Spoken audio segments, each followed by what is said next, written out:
ทุกคนอยู่กับเราแล้วผมเห็นคนเข้ามาอยู่กับผมแล้วมันเลยเป็นความที่แบบว่าเหมือนเรามีญาติเยอะขึ้นพี่เหมือนครอบครัวมันมีครอบครัวเยอะขึ้นแล้วมันแบบเฮ้ยนี่เหรอครอบครัวมันรู้สึกแบบนี้เหรอคนที่มีครอบครัวถ้าชอบคลิปนี้นะครับอย่าลืมนะครับกดไลค์กดแชร์กด Subscribe ด้วยนะครับสวัสดีครับสวัสดีครับตัวคุณแจมรัชตะครับนึกว่าจะเรียกคุณจิว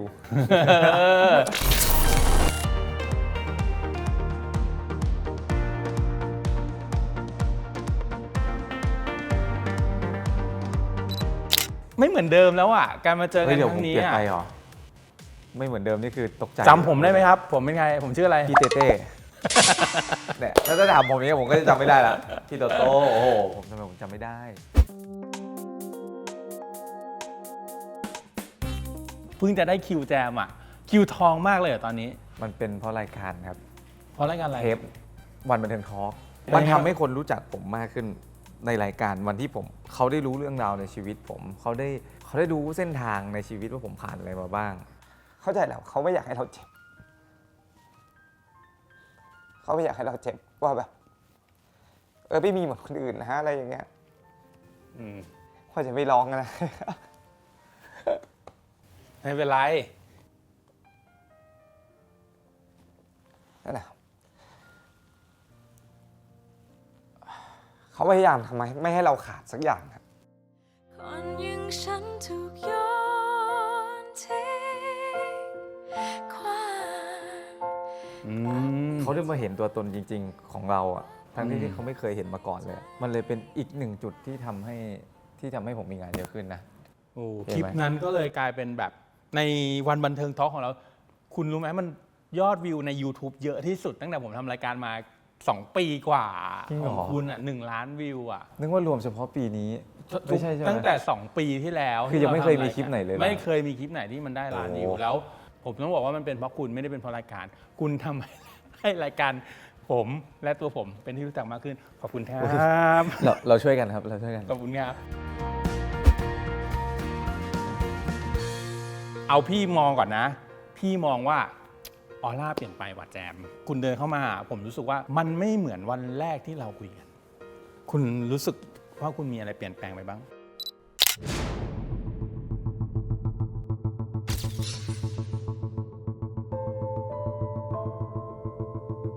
ผมไม่รู้สึกตัวเองแต่คนรอบๆข้างจะบอกว่าดูมั่นใจขึ้นงานผมทุกงานเวลาผมทำงานเสร็จผมเข้าทวิตเลยผมก็จะดูว่าเราทำงานวันนี้เป็นไงบ้างตอบคำถามอะไรเป็นยังไงบ้างผิดพลาดตรงไหนหรือเปล่าอย่างเงี้ยพอมันผ่านงานไปเยอะๆคิดเล่นๆย้อนกลับไปดูงานแรกมันต่างกันจริงๆการได้ตอบคำถามการได้ไปเจอกับแฟนๆจำนวนมากที่มารอรับคุณอะทุกวันมันคือการเรียนรู้มันสอนอะไรคุณบ้าง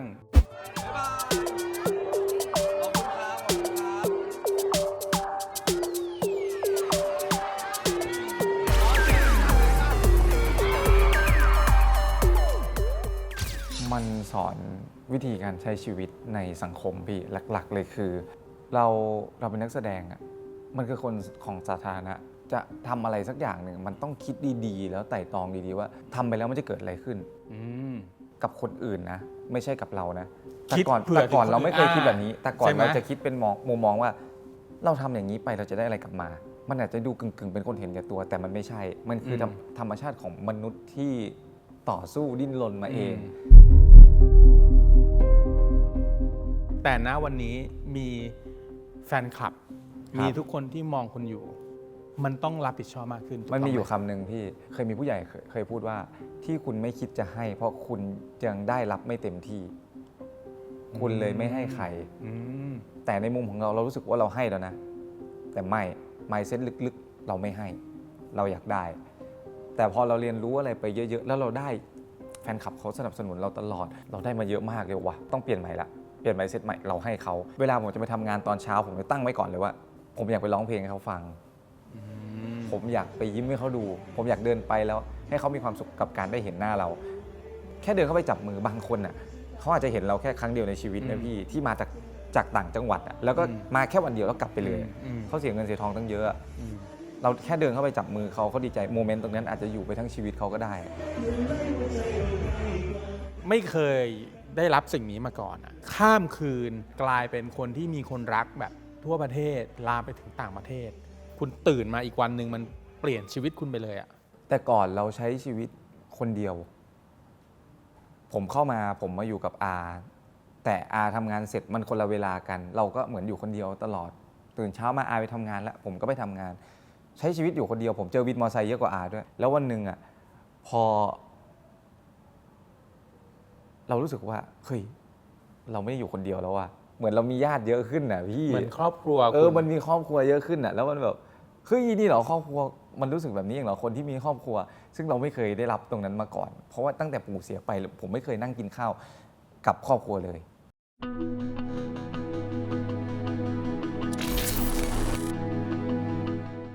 ทีนี้ไอการเปลี่ยนแปลงทั้งหมดเนี่ยมีอะไรที่เป็นรูปธรรมบ้าง ใช้หนี้ก้อนใหญ่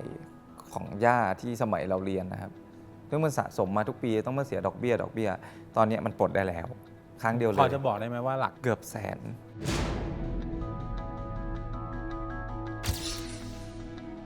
เกือบแสนแจมแล้วชะตาไม่มีเงินเหรอก่อนหน้าเนี้ย ไม่มีพี่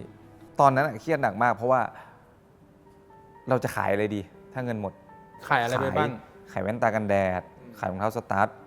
ขายไม้แบต ขายรองเท้าใส่เล่นอะเพื่อเอาเงินไว้หมุน ตอนนึงไม่มีละครนะ ใช่ผมก็ใช้ชีวิตของผมอย่างนี้ไปเรื่อยๆ จนมันก็ถามนะว่าวันไหนวะ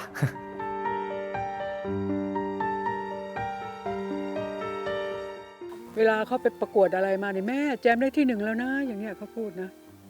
เราก็อุ้ยเก่งจังแจมทำไมเก่งจังแม่ก็ชมเขาแบบเนี้ยพอเขาได้เงินค่าจ้างค่าตัวนิดหน่อยเขาก็ส่งมาให้เราใช้ภูมิใจค่ะภูมิใจมากๆเลย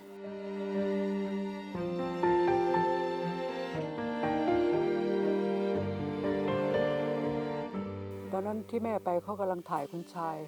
เข้าบ้านบางทีก็ตี 1ตี 2เพลียแล้วก็นอนอยู่ในรถเราก็ร้องไม่กล้าเปิดประตูออกไปนอนรออยู่ตรงนี้บางทีเขาก็มานอนอยู่ข้างล่างไม่ขึ้นบนห้องถามว่าทำอะไรเขาบอกเขาเหนื่อยสงสาร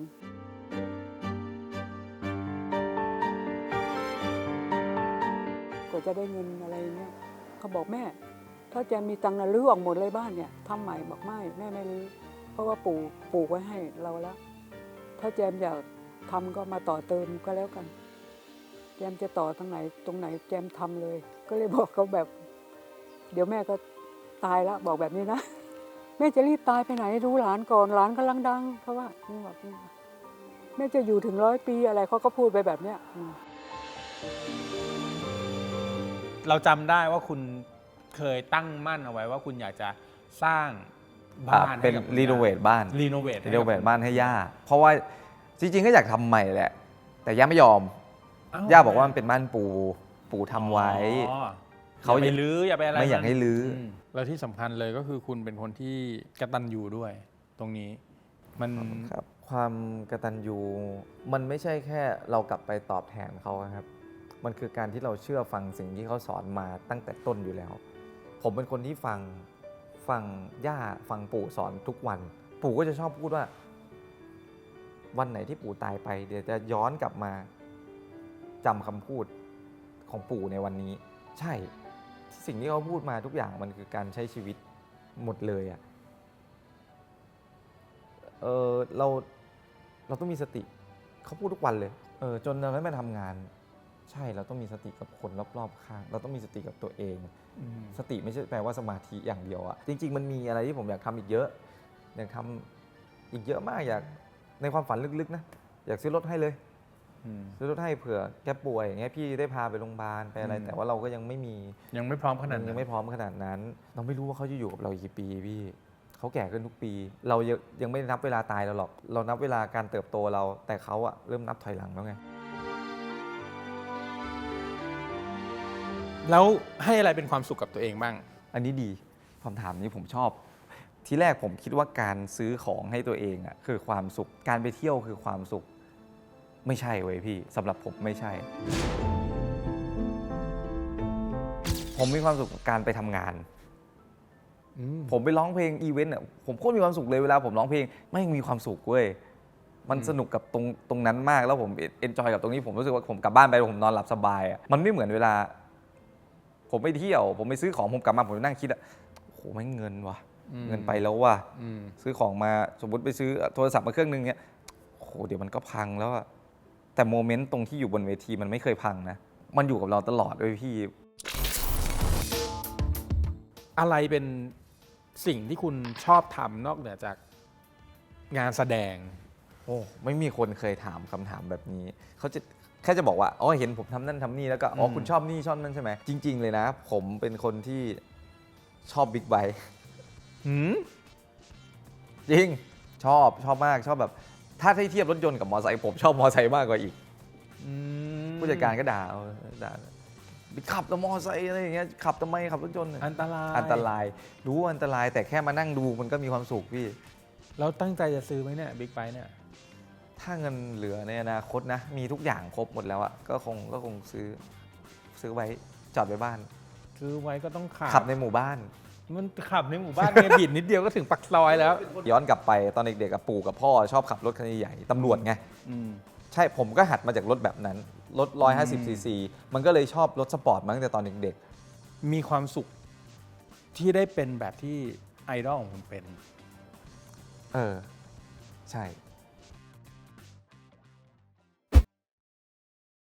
ถ้าสมมติว่าเราสามารถ Copy Paste บุคลิกของคนคนหนึ่งได้ คุณจะ Copy บุคลิกนิสัยอะไรของฟิล์มธนภัทรมาใส่ตัวคุณ ผมอยากดูดความรู้เข้ามา เขาเป็นคนที่มีความรู้ในสิ่งที่ผมไม่รู้อะเป็นคนละขั้วกับผมอะ ผมเป็นอีกแบบหนึ่งไปเลยของพี่ฟิล์มจะเป็นแบบสายบริหาร ศึกษา จัดการศึกษาเรื่องการวางแผนชีวิตการวางแผนเงิน การคิดอนาคตอะไรอย่างเงี้ยขอไมเซ็ตตรงนี้ของเขาว่าเขาคิดยังไงเขาไปอ่านหนังสือมากี่เล่มขอดูดมาให้หมดเลยได้ไหมอะไรเงี้ยไม่ต้องอ่านเองเลยขี้เกียจอ่าน เติบโตมายังไงกับพี่คนนี้บ้างในช่วง 2-3 เดือนที่ผ่านมาที่ทำงานด้วยกัน โหเติบโตในวงการที่พี่เห็นผมเปลี่ยนไปผมว่ามันเพราะว่าน่าจะเพราะทำงานกับพี่ฟิล์มมาด้วยครับเรารู้จักการวางตัวมากขึ้น เรารู้จักการลำดับขั้นตอนการทำงานมากขึ้น การจะพูดอะไรอย่างเงี้ยแต่ก่อนจะเป็นคนพูดไปก่อนพูดไปเลยพูดเร็วมากแล้วไม่ได้คิดเขาก็แนะนำวิธีการพูดให้ จำได้ไหมว่าตอนที่มาแคสบทอาจิวในละครคุณชายอ่ะจะต้องมาเล่นให้พี่บอยพี่ป้อนดูอะจำได้ไหมที่มาแคสบทนั้นตอนนั้น จำได้ เป็ยั ห้องนี้เลยห้องเนี่ยห้องสตาร์เราเนี่ย เป็นยังไง โหเก่งผมว่าผมแสดงยังไม่ดี ผมตีความตัวละครมาอีกแบบหนึ่งเลยผมตีความมาว่าจิวต้องปกปิดตัวเองเพื่ออยู่ในสังคมของทุกๆ คนให้ได้ แล้วผมไม่อยากให้คุณเข้ามาในสังคมของผมอะไรอย่างเงี้ยปกปิดตัวเอง ที่คุณบอกว่าคุณแสดงไม่ดีอ่ะไม่จริงนะเพราะว่าคุณแสดงดีคุณเลยได้บทนี้ มีคนแอบกระซิบ ไม่ แต่ รู้ เดี๋ยวเราจะดูคลิปนี้ไปพร้อมกันนะ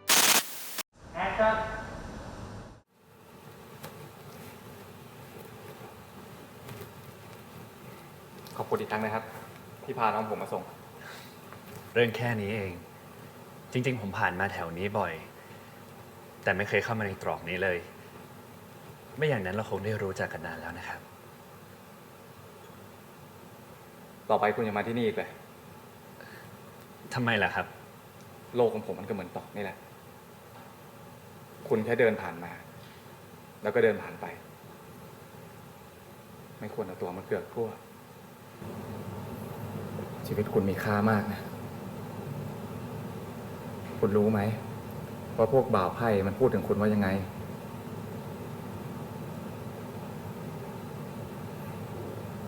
เขาบอกว่า คุณเป็นคนอบอ้อม จิตใจดี มีเมตตา ไม่เอารัดเอาเปรียบคนที่ด้อยกว่า พวกเขารักคุณนะ มาวันเนี้ยคุณถูกสปอตไลท์จากแฟนคลับทุกคนแล้ว มันคือความสุข มันคือ ใช่ ความสำเร็จในสิ่งที่คุณพยายามมาตลอด 6-7 ปีในวงการเป็นเอ็กซ์ตร้ามันคือการเรียนรู้และพัฒนาของคุณ ใช่ แม้กระทั่งรักนักขอรับ เวลากรรมเทพ ผมเรียนรู้อะไรจากละครซิทคอมกับละครเรื่องนี้เยอะมากครับ พี่บอยสอนอะไรเยอะมาก พอมาคุณชายพี่ป้อน พี่ป้อนก็ให้ข้อคิดอะไรเยอะมาก พี่หวอสำคัญเลยในกองอ่ะ ถ้าไม่มีพี่หวอไม่ ไม่มีตัวละครจิวผมว่าตัวละครจิวไม่เกิดขนาดนี้ ไม่ใช่แค่ตัวผมกับตัวเทียนนะ ทั้งหมด ทุกตัวละครมีความสำคัญหมด แม้กระทั่งคนใช้อย่างนวลน่ะป้าเจียอย่างเงี้ยโอ้โหคนพูดถึงในทวิตเยอะมากเนี่ยมันสะท้อนให้เห็นไงว่าตัวละครทุกตัวคนดูเขารักหมดเลย ความสำเร็จณวันนี้ ครับ มันเกิดจากพรสวรรค์หรือพรแสวงของแจมครับ สองอย่างพี่ทิ้งสักอย่างไม่ได้ พี่ป้อนพี่บอยพี่หนุ่ยเนี่ยชอบบอกว่าเขาจะบอกเสมอว่าโอกาสเวทีมีให้แล้ว ความพยายามอยู่ที่คุณ เรามาเจอเขาได้ไงอ่ะมันต้องมีอะไรสักอย่างให้เรามา แต่สุดท้ายหนึ่งองค์ประกอบอันที่ 3 ถ้าคุณไม่มีพรแสวง2 อย่างนี้จะไม่มีประโยชน์เลย ดังนั้นทั้ง 3 อย่างเนี่ยมันต้องมาบวกกัน มันถึงจะเกิดเป็นสิ่งสักอย่างที่เกิดขึ้นกับชีวิตคุณที่มันดีมากๆ บางคนแสวงมาทั้งชีวิตก็จริง มันไม่มีเวทีให้ลองอ่ะบางคนอาจจะบอกได้นะว่า คุณวิ่งเข้าหาสิคุณไปหาสิต้นทุนชีวิตไม่เหมือนกันครับอย่างคนต่างจังหวัดอย่างเงี้ยอย่างผมอ่ะผมจะเดินทางมาประกวดเวทีหนึ่งที่ในตัวเมืองอ่ะผมต้องเสียเงินค่าเดินทางกี่ร้อยสมมุติเสีย300อย่าลืมนะว่าค่าแรงขั้นต่ำคือ300วันนั้นที่บ้านทั้งบ้านคุณไม่มีข้าวกินแล้วนะต่างจังหวัดอ่ะมันต้องคิดอีกมุมหนึ่ง แล้วถ้าวันนี้มีคนที่ดูคลิปนี้อยู่แล้วเขาพยายามทุ่มเทกับพรแสวงของเขาโดยที่บางทีเขาอาจจะยังขาดพรสวรรค์หรือขาดโชคชะตาอะไรบางอย่าง แล้วเขามองเห็นแจมที่ทุ่มเทมาโดยตลอดอ่ะแจมอยากจะบอกอะไรกับเขาครับ ถ้าวันนี้เขายังไม่ได้ประสบความสำเร็จอย่างที่เขาคาดหวัง คุณแสวงไปเรื่อยๆวันหนึ่งความแสวงของคุณอ่ะมันจะเป็นแสงสว่างให้คนที่จะเข้ามาให้โอกาสของคุณเห็นเองในสักวันหนึ่งผมเชื่ออย่างนั้นผมผ่านความแบบผิดหวังมาเยอะมากที่เหมือนจะได้แล้วก็ไม่ได้เหมือนจะเข้ามาแล้วก็ไม่ได้เข้ามาโดนหลอกบ้างอะไรบ้างแต่สุดท้ายแล้วผมพยายามจนสุดทางมันไปเรื่อยๆมีอะไรให้ไปแสวงหาไปเรื่อยๆสักวันหนึ่งเดี๋ยวเขาจะเห็นเอง